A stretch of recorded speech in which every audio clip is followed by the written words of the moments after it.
in what I call the gray area for kids. I was going to advocate for him and be his voice. These kids in the gray area are the ones who are lost in the system.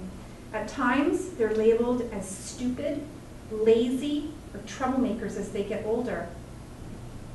Tyler's grade 1 teacher could see as well that he was struggling with the basics of reading.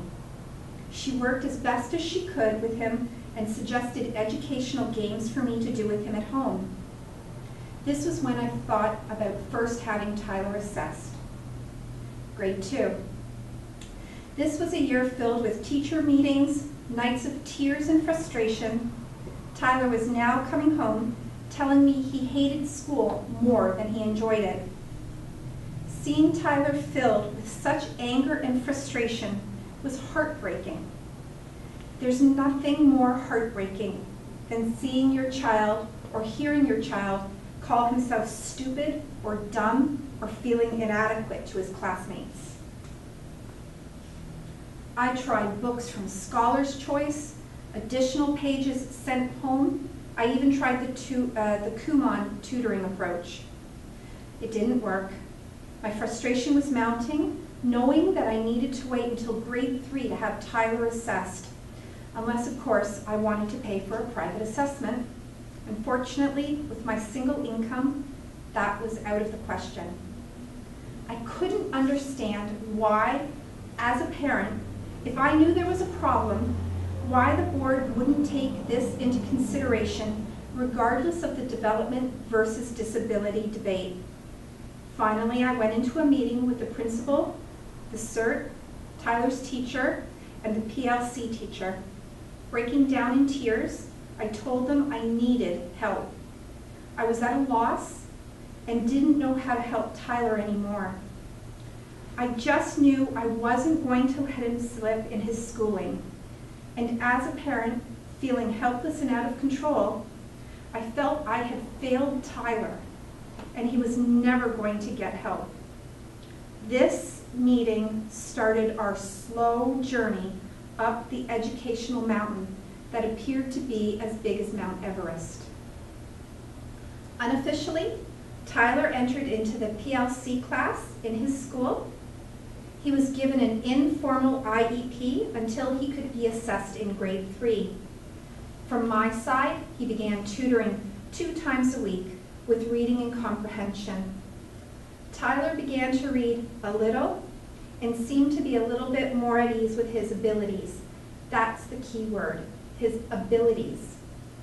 Along with his teacher, we were focusing on the positives with him. The goal was to bring up his deflated self-esteem. There, of course, were still many frustrating moments. Grade 3, this was a very difficult year. Tyler was in a mainstream class.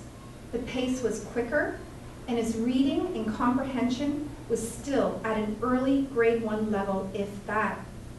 Math was next to impossible. How can you expect a child to read math when he can't even read math problems?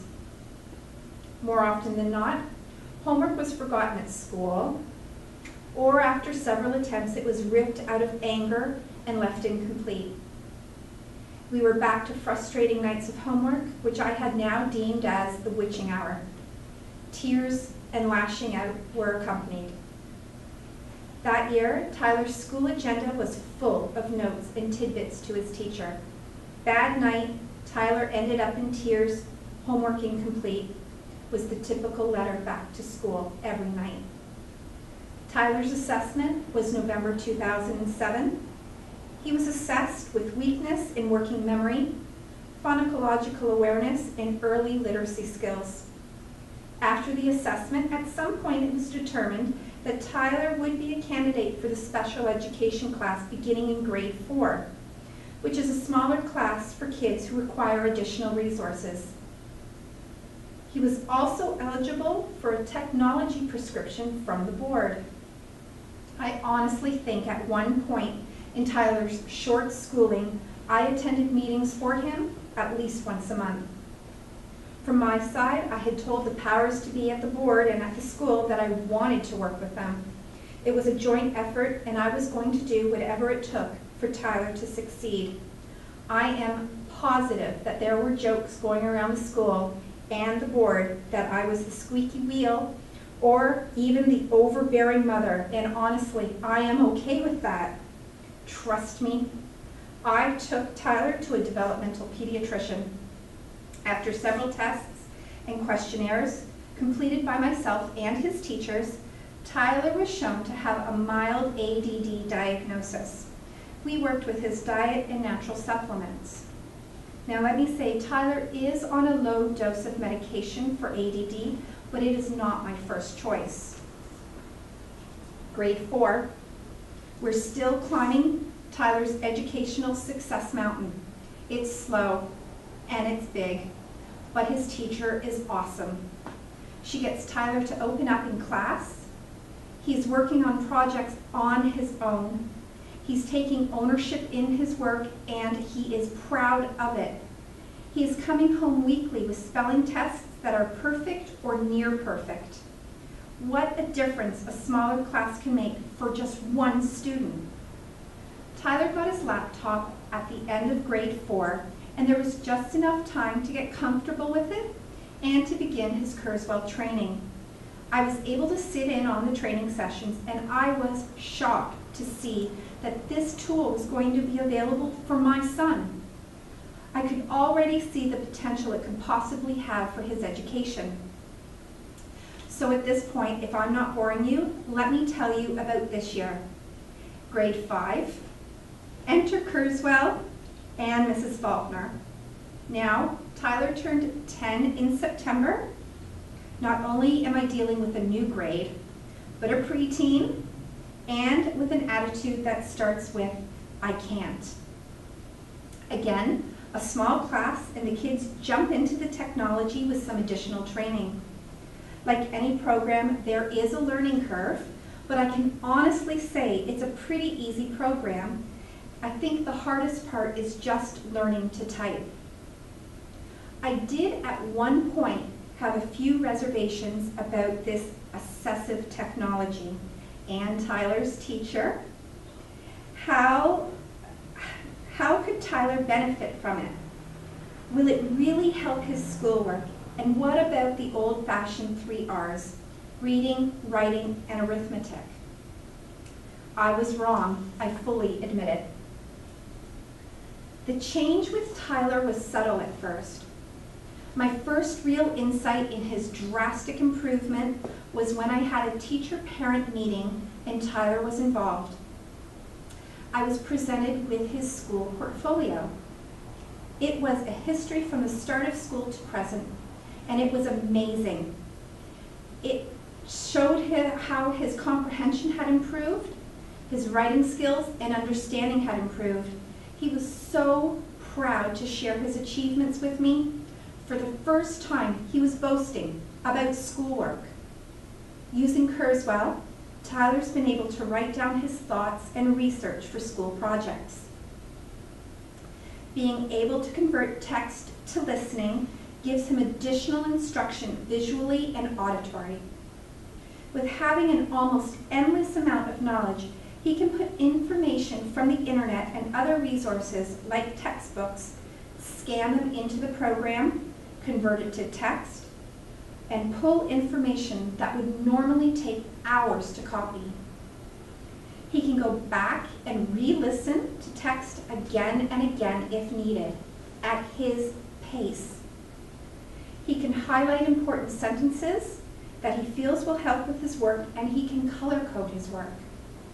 He can use the brainstorming option to form his main ideas and then move on to sub-ideas. It's a great program for drafting work since it reads back to you what you have put to paper. And for a child who works at a slower pace, these tools are essential. These are all tools I had to learn on my own when I was in school. And honestly, I'd love to say I wish that I had this program when I was younger, and I also wish I had it in the workplace. Tyler's self-esteem has improved, and I can see it in the way he works and in his schoolwork. Now when we get home, he sits down and gets right to his homework. When I ask him if he needs help, his reply is, "If I do, I'll ask," or "Nope, it's okay." I can hear him reading his questions and reading his math questions. His frustration level has gone down, and rarely do we have the witching hour. Kurzweil is going to carry Tyler through grade after grade after grade, from science to social science. It's going to be a tool he can carry with him and use on an ongoing basis.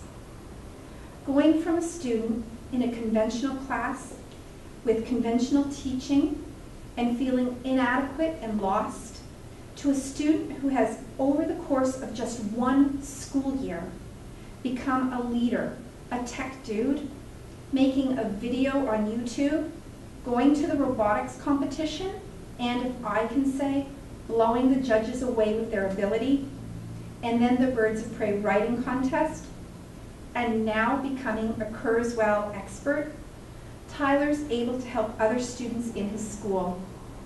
This is proof enough for me. These boys, in my opinion, have shattered barriers and the labels associated with a learning disability. With the help of this technology they've been given and the confidence they've gained, the most exciting part, the year isn't over yet, and Tyler is still blowing me away with his work. I am immensely proud of my son. To date, he's overcome some very large obstacles, even if he doesn't realize them. I see the change in him. He smiles more this year. He has good days more than he has bad days. And as a parent, how can you not want to have this program in the classroom? If every child had access to this program, imagine the level of improvement in the classroom as well as in themselves. Thank you. Thank you very much for attending our session. If you're interested in learning more about action research, make sure you attend Dr. Karen Erickson's session tomorrow. You will learn some excellent practical ideas about how to integrate research into classroom practice.